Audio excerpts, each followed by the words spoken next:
Apa kabar sobat newbie laptop? Kali ini saya mendapatkan servisan laptop Lenovo dengan tipe G470. Laptop ini masuk dengan kerusakan no power. Di sini ketika power adaptor ditancapkan ke laptop ini dalam keadaan charging tetapi tidak bisa di switch atau tidak bisa di power on. Jadi kemungkinan untuk tipe Lenovo ini biasanya kerusakan terjadi pada blok switch power on off. Ya, ini saya coba ketika saya tancapkan menggunakan power adaptor tidak ada reaksi sama sekali, ya. Hanya lampu indikator charging saja yang menyala. Kira-kira apakah analisa saya tadi kerusakan di blok power switch on off benar-benar terjadi ataupun tidak? Mari sobat newbie laptop kita bongkar terlebih dahulu untuk laptop tipe ini. Langkah pertama yang pastinya kita melepas baterainya terlebih dahulu. Kemudian setelah melepas baterai, kita lepas baut penutup pada bagian bawah casing agar kita bisa melepas pada hard disk di bawahnya, ya. Kita bongkar terlebih dahulu. Oh ya sobat newbie laptop, untuk tipe seperti ini biasanya casingnya ini pun juga sering rentan, ya. Rentan nanti casing pada dudukan engselnya itu sering patah ataupun rusak, ya. Makanya bagi pemula disarankan agar lebih berhati-hati ketika membongkar tipe seperti ini, ya. Nah, ketika kita membongkar, pastikan baut yang terpasang pada casing kita lepas satu persatu, ya. Oke, kita buka penutup di bagian bawahnya ini. Ya, sudah terlihat ada memori RAM, ada fan, ada hard disk. Ya, kita lepas baut. Di sini ada dua baut untuk penguncinya. Kita lepas terlebih dahulu. Oke, kemudian jika sudah terlepas, kita eh, lepas untuk hard disknya. Ya. Tujuannya nanti ketika kita melakukan uji coba biar tidak ketika laptop ini dipaksakan secara menyala untuk dimatikan itu akan berbahaya, efeknya nanti kerusakan pada bagian hard disknya. Oke, kemudian kita lepas baut, ya, baut pada casingnya kita lepas. Nah, di sini nanti kita untuk membongkar, untuk mengambil pada tombol switch on off, yaitu kita melepas terlebih dahulu pada bagian keyboard. Nah, ini saya coba terlebih dahulu, kira-kira ada tanda-tanda kehidupan nggak ketika saya membongkar tanpa menggunakan baterai. Tapi di sini saya hanya menggunakan power adaptor saja. Ternyata tidak ada reaksi. Mari kita cek untuk bagian pengunci pada keyboardnya. Di sini pengunci pada keyboardnya kurang lebih ada 2 sampai 3 baut yang menempel pada tipe ini. Kita lepas satu persatu untuk bautnya. Di sini saya lepaskan dulu untuk pada bagian fan-nya. Nah, ini nanti untuk di bagian fan ini dekat dengan tombol power on off, ya. Nanti di sini saya akan melakukan switch on off secara manual menggunakan multitester. Jadi tujuannya apakah memang benar-benar laptop ini kerusakan pada bagian modul switch on off-nya saja. Kita lepas dulu bautnya. Ini untuk baut pengunci keyboardnya di bagian bawah. Saya lepas DVD-nya juga, terus kemudian saya buka kembali di bagian keyboardnya ini. Kemudian saya ambil keyboardnya dan saya lepas di bagian fleksibel keyboardnya. Oke. Nah, di sini saya akan melepas fleksibel yang terhubung ke tombol switch on off-nya. Ini saya lepas. Kemudian saya akan melakukan secara paksa atau dalam artian di sini secara manual menggunakan multitester. Ini hanya kita mensortkan antara tombol power on off dengan ground-nya. Kita paksakan nanti ini secara manual. Ini tujuannya nanti ini memastikan kalau tadi saya menyalakan hanya menggunakan tombol power on off tidak ada reaksi, mari kita coba menggunakan multitester ini. Kita tancapkan, kemudian kita cari pin satu persatu, mana yang bisa, mana pin yang nah ini oke, sudah menyala ya. Berarti Sobat Newbie Laptop, ini dapat dipastikan laptop ini hanya kerusakannya di bagian modul switch on off atau modul power on off. Oke, ya. Coba diamati sekali lagi ya Sobat Newbie. Di sini saya untuk memastikan sekali lagi apakah benar-benar laptop ini kerusakannya hanya di bagian tombol power on off-nya saja. Nah, di sini. Dan di sini saya pada posisi kali 10 ya, kali 10 ohm. Kabel prop hitam saya tancapkan ke ground dan prop merah ke masing-masing pin yang terhubung ke switch on off. Karena di sini saya tidak melihat di skema, makanya saya secara acak melihat pada pin yang menuju ke switch on off. Nah, ini saya dapat memastikan untuk TP ini kerusakannya 100% pada blok switch on off-nya saja. Nah, di sini nanti saya akan membongkar terlebih dahulu untuk mengecek apakah kerusakan pada tombolnya saja atau barangkali jalurnya yang masuk ke switch on off-nya tadi ya. Karena ada beberapa kerusakan tipe ini memang kalau di bagian switch on off-nya itu rusak, bisa kerusakan pada tombolnya, bisa juga pada jalurnya. Tapi nanti kita amati terlebih dahulu ya Sobat New Laptop. Oke, saya bongkar untuk di bagian casingnya ini. Kemudian ini nanti saya akan mengambil pada bagian modul switch on off-nya tanpa membongkar keseluruhan di casingnya. Oke, yang penting Sobat Newbie Laptop jangan sampai video ini di skip ya, terutama untuk pemula. Disarankan ketika melakukan praktek seperti ini, media, alat itu sudah ada ya. Tujuannya apa? Ketika kalian melakukan pengecekan itu biar lebih mudah. Tapi kalau memang Sobat Newbie Laptop baru pemula ya, baru pemula, saya sarankan agar lebih berhati-hati. Kalau memang dirasa ilmunya belum mampu, boleh dibawa ke teknisi yang profesional. Oke, di sini saya arahkan. Nah, di bagian switch on off-nya ini ada 2 baut, nanti kita lepas.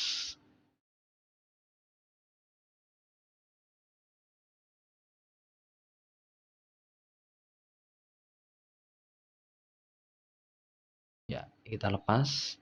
Kemudian kita lepas pada bagian fleksibelnya ini, kita tarik untuk modul switch on off-nya.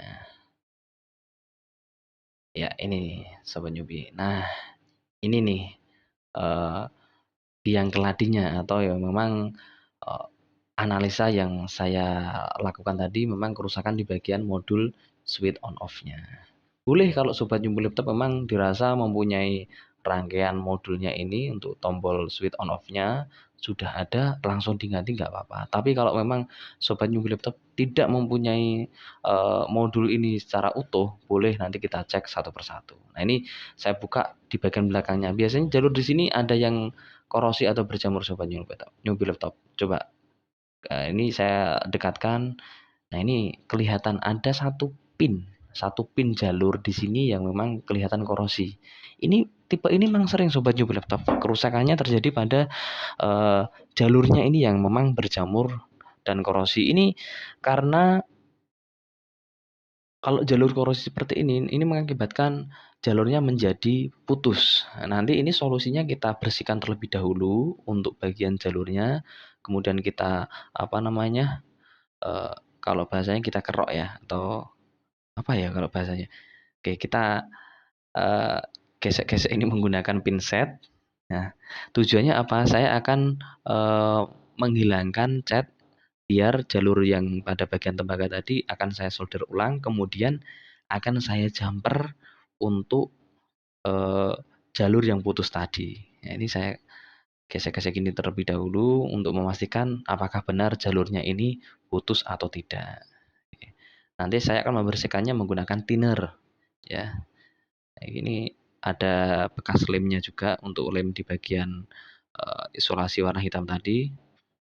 Nah, untuk lebih pastinya apakah jalur ini putus atau tidak, kita menggunakan multitester untuk pengecekannya.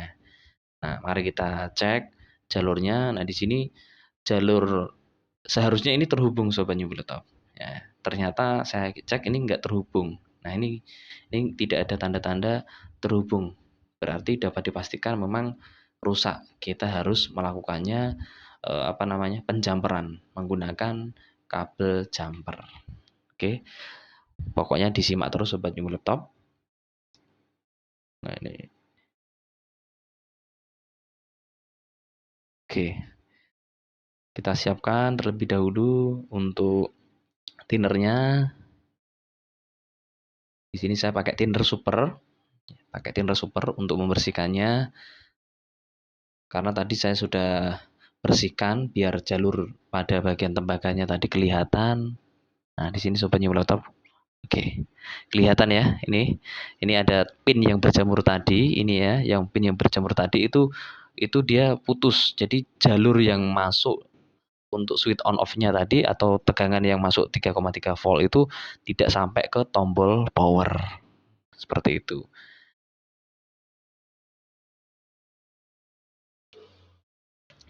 Kita solder di bagian jalurnya. Nah, nanti kita jumper menggunakan kabel jumper. Boleh menggunakan kabel serabut, tapi yang ukurannya sesuai dengan jalur pada yang putus tadi. Oke, sudah terlihat. Oke, nanti di sini saya akan bersihkan kembali biar lebih jelas. Ini jalur yang putus ini ya, di bagian pinnya tadi. Sebenarnya untuk tipe ini gampang-gampang susah. Kalau memang dirasa memang belum pernah diservis, saya bisa memastikan kalau tipe ini kerusakannya hanya di bagian tombol power on off-nya saja. Kalau sesuai indikasinya tadi, ketika kita tancapkan kabel power adapter ke laptop, indikator chargingnya menyala, tetapi ketika kita switch tombol powernya kok tidak ada reaksi sama sekali, itu bisa dipastikan hanya kerusakan di bagian jalurnya. Nah, ini saya menggunakan kabel jumpernya. Kita solder terlebih dahulu untuk kabel jumpernya agar nanti kita solderkan di bagian jalur yang terputus tadi lebih enak. Ya, di sini saya solder. Untuk bagi teknisi yang mau belajar atau sobat-sobat newbie laptop pemula yang belajar, memang kita membutuhkan jam terbang yang lebih tinggi, terutama dalam hal skill. Dalam hal menyolder pun itu kita butuh jam terbang ya. Ini kelihatan ya sobat newbie laptop. Ini yang saya solder tadi kelihatan timahnya. Ya, kita cukup kurang lebih 1 cm ini kalau kita menjumper menggunakan kabel jumper ini ya. Jadi hanya bermodalkan kabel jumper, kemudian solder dan tenol, terus kita jumperkan ya, bisa dipastikan laptop ini nanti berjalan atau bisa nyala secara normal. Ya, di sini saya posisikan, kemudian nanti saya solder ulang. Nah, ini saya solder. Oke.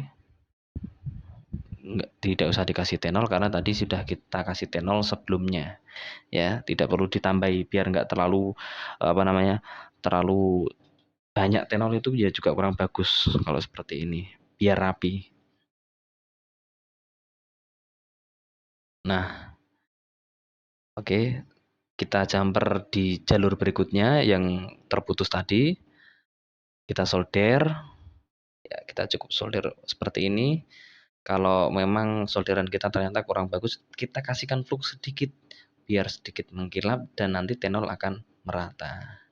Saya kasih flux, kemudian saya solder ulang. Nah, ya seperti ini. Nanti akan rapi sobat new laptop. Oke, sudah. Kita bersihkan pakai thinner tadi. Kita bersihkan bekas-bekas solder yang menempel. Oke, kalau sudah, coba kita putus di bagian yang solder di bagian terakhir tadi. Ya, sudah ya sobat newbie laptop.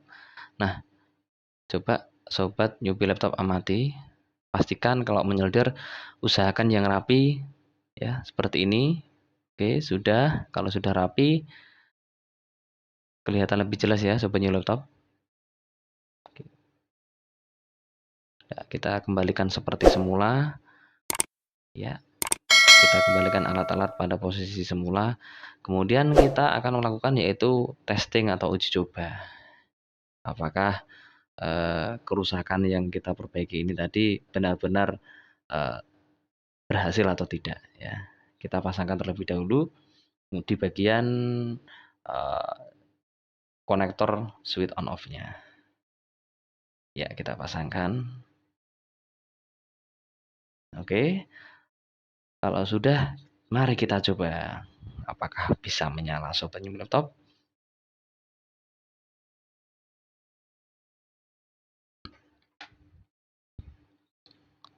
Oke, ini kabel power kita tancapkan, kemudian kita switch tombol powernya. Ya, tunggu reaksinya.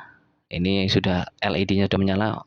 Alhamdulillah, berarti laptopnya sudah bisa menyala secara normal. Oke, Sobat New Laptop. Ya, kalau seperti ini memang tingkat kerusakan yang sangat ringan lah bagi Sobat newbie laptop, apalagi yang baru tahap belajar. Oke, jangan lupa like, komen, subscribe channel Newbie Laptop ya. Dan saya akan lebih sering yang namanya memposting servisan-servisan yang masuk. Yang pastinya nanti saya akan berbagi trik-trik juga. Tujuannya apa? Biar Sobat Newbie Laptop yang belajar mau diperdalam silahkan ya. Yang pasti harus berhati-hati dalam hal servis terutama ya. Dipahami dulu cara kerjanya. Oke, kita kembalikan seperti semula. Jika tombol powernya tadi sudah berfungsi dengan baik, di sini nanti saya akan melakukan uji coba apakah laptopnya bisa berfungsi secara normal. Kita pasangkan harddisknya, kita pasangkan baterainya. Jika dirasa sudah oke, kita lakukan yang namanya quality control. Kalau quality control sudah oke, baru kita konfirmasi ke konsumen dengan biaya sesuai dengan kerusakan seperti ini. Ya silahkan kalau supir laptop mungkin mempunyai kerusakan seperti ini, mendapatkan servisan, mau ditarik biaya terserah lah itu kan kalau jasa itu sesuai dengan pribadi masing-masing. Ya, kalau di sini saya tetap untuk biaya servis ya minimalnya itu kurang lebih 200.000 ya minimalnya. Tapi kalau untuk sampai maksimalnya kan tergantung tipe dan kerusakannya. Di sini saya hati-hati untuk membukanya karena apa? Memang sangat rentan sekali untuk tipe seperti ini kerusakan pada bagian engselnya. Kita kepasangkan. Ya, oke. Sudah, kemudian nanti kita pasangkan perangkat yang lain.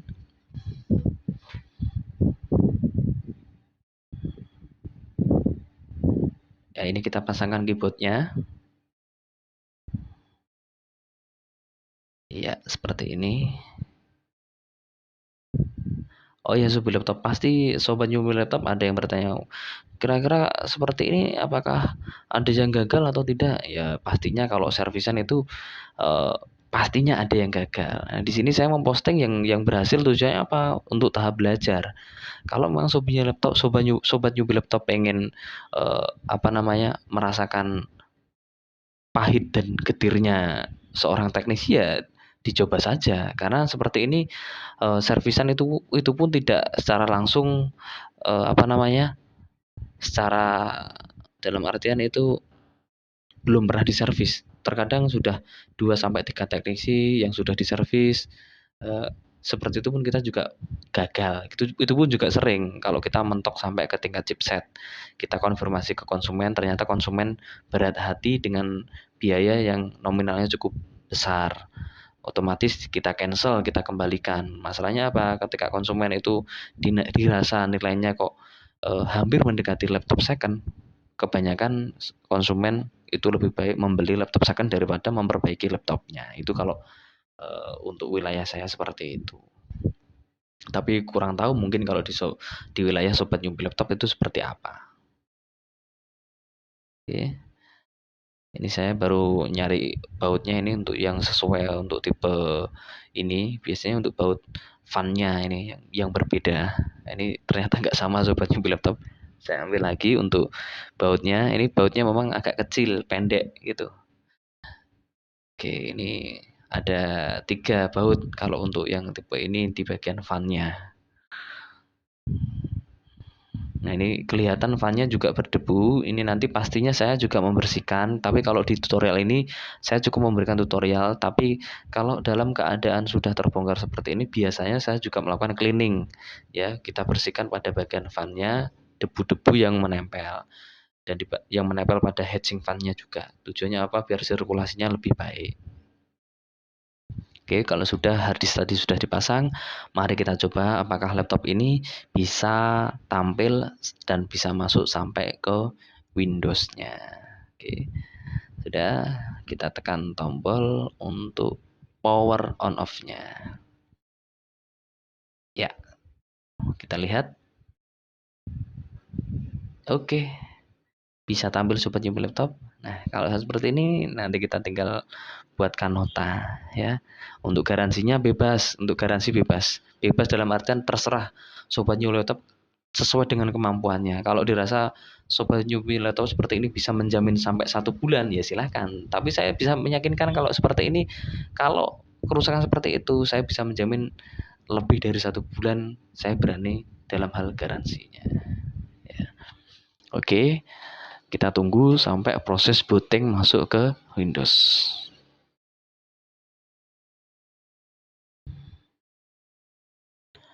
Ya, ini karena dia menggunakan harddisk ya proses bootingnya lama, apalagi menggunakan Windows 10.